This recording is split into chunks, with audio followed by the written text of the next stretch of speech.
La termorregulación es el estado de equilibrio donde el organismo tiende a alcanzar una estabilidad en su temperatura interna. A este ciclo se le denomina ciclo de autorregulación del organismo, título acuñado por Kurt Goldenstein en 1938, con el cual el organismo interactúa con el medio ambiente que lo rodea. La termorregulación es la capacidad que tiene un organismo biológico para modificar su temperatura dentro de ciertos límites, incluso cuando la temperatura circundante es bastante diferente del rango de temperaturas objetivo. En la clasificación de los organismos según su termorregulación, tenemos los homeotermos o endotermos. Mantienen su temperatura corporal dentro de unos límites, independientemente de la temperatura ambiental. El proceso consume energía química procedente de los alimentos, ya que estos organismos tienen mecanismos para producir calor en ambientes como el poikilotermos.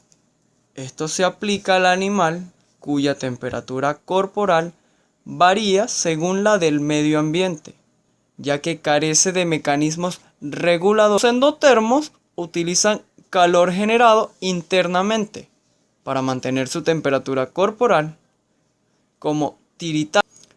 Los ectotermos dependen principalmente de fuentes de calor externas y su temperatura corporal cambia con la temperatura del medio ambiente. Es común clasificar a los mecanismos de regulación de la temperatura en comportamentales y fisiológicos. Debe notarse, sin embargo, que la clasificación es algo arbitraria y que algunos mecanismos pueden encajar en ambas categorías. Mecanismos comportamentales: cambios en la posición del cuerpo de los patrones de actividad diarios y estacionales. Selección de microclimas. Mecanismo de pérdida de calor. El sobrecalentamiento del área termostática del hipotálamo aumenta la tasa de pérdida de calor por dos procesos esenciales. Sudoración. Cuando el cuerpo se calienta de manera excesiva, se envía información al área preóptica. Vasodilatación. Cuando la temperatura corporal aumenta, los vasos periféricos se dilatan y la sangre fluye en mayor cantidad cerca de la piel, favoreciendo la transferencia de calor al ambiente. Por eso, después de un ejercicio, la piel se enrojece, ya que está más irrigada. Mecanismo de conservación del calor. Cuando se enfría el cuerpo por debajo de la temperatura normal, los siguientes mecanismos reducen la pérdida de calor. Vasoconstricción. La vasoconstricción de los vasos epidérmicos es uno de los primeros procesos que mejoran la conservación de calor. Cuando disminuye la temperatura, se activa el hipotálamo posterior y a través del sistema nervioso simpático se produce la disminución del diámetro de los vasos sanguíneos. La vasoconstricción puede disminuir la pérdida de calor, una erección. La estimulación del sistema nervioso simpático provoca la contracción de los músculos erectores, ubicados en la base de los folículos pilosos, lo que ocasiona que se levante el pelo.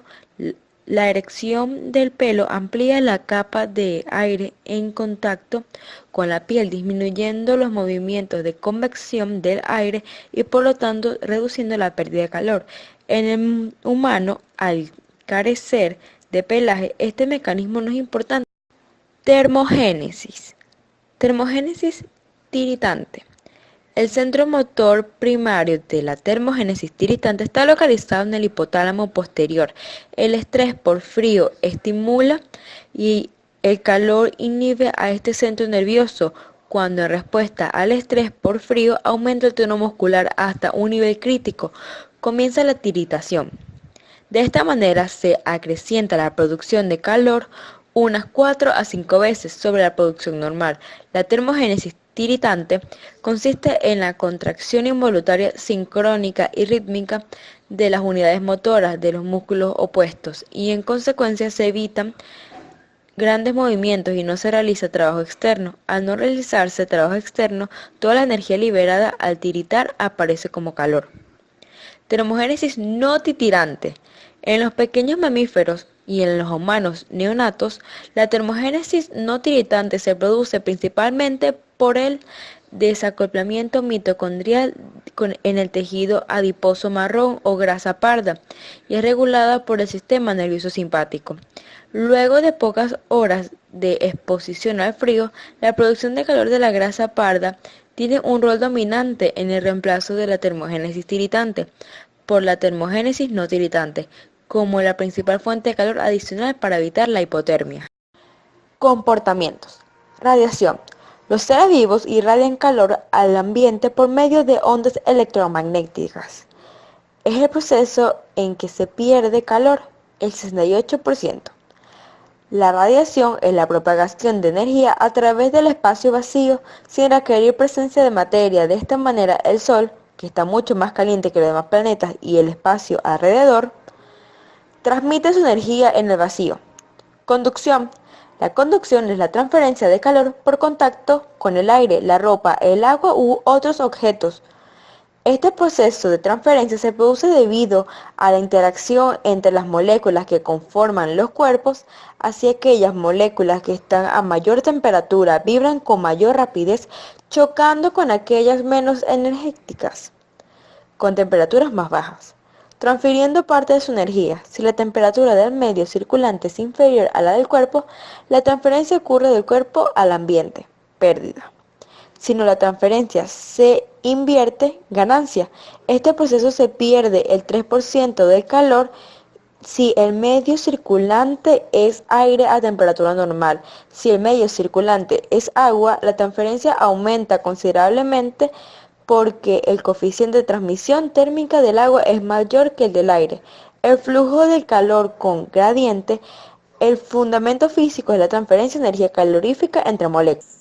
¿Qué tiene que ver la termorregulación con las leyes de la termodinámica?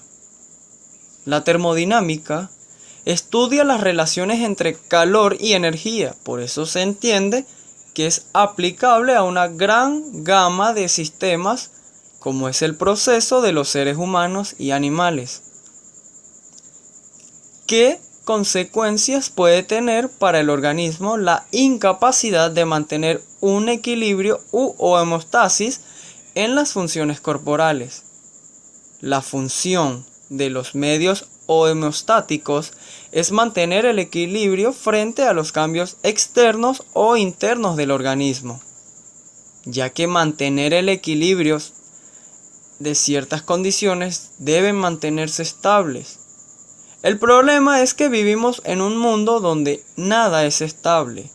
Siempre hay cambios y constantemente nos estamos adaptando a ellos. Cuando no podemos adaptarnos adecuadamente, nos enfermamos o en otros casos, ocurre la muerte. Por ejemplo, el sistema del cuerpo humano no puede resistir a temperaturas mayor a 47 grados centígrados. En los mamíferos, ¿qué sistema permite la mantención del equilibrio interno? La temperatura corporal en los mamíferos está regulada por una red compleja de actividades que implica tanto el sistema nervioso como el endocrino. El centro regulador de la temperatura está en el hipotálamo. El hipotálamo recibe la información de los termorreceptores situados en la piel y en ciertas estructuras internas, como el mismo hipotálamo. Cuando varía la temperatura corporal se producen respuestas fisiológicas que compensan esos cambios. Los animales ajustan su gasto energético, consumen menos energía cuando están en reposo que cuando están activos. Ahorran combustible al disminuir el valor de la temperatura de referencia del termostato, ya que disminuye la velocidad de los procesos metabólicos responsables de la generación de calor. Algunos animales hibernan reduciendo su metabolismo. ¿Qué procesos fisiológicos nos permiten eliminar agua y qué órganos están involucrados? Un proceso homeostático importante en el ser humano u otros organismos es la estabilidad de los líquidos corporales, que se consigue gracias a dos procesos. Osmeorregulación, que es la regulación activa de la presión osmótica de los líquidos corporales. Y el segundo, excreción, que es la eliminación de desechos metabólicos, incluyendo el exceso de agua. En conclusión, la termorregulación es aquel sistema en el cual se equilibra la temperatura del organismo. Los organismos termorreguladores u homeotermos mantienen la temperatura corporal, esencialmente constante en un amplio rango de condiciones ambientales. Por otra parte, los termoconformistas o poiquilotermos son organismos cuya temperatura corporal varía con las condiciones ambientales. La forma de obtención de calor puede ser endotermia o ectotermia. Los organismos endotermos u homeotermos controlan la temperatura corporal mediante la producción interna de calor y mantienen habitualmente dicha temperatura por encima de la temperatura ambiental. Los organismos ectotermos o poiquilotermos dependen, para regular su temperatura corporal, fundamentalmente de una fuente de calor externa.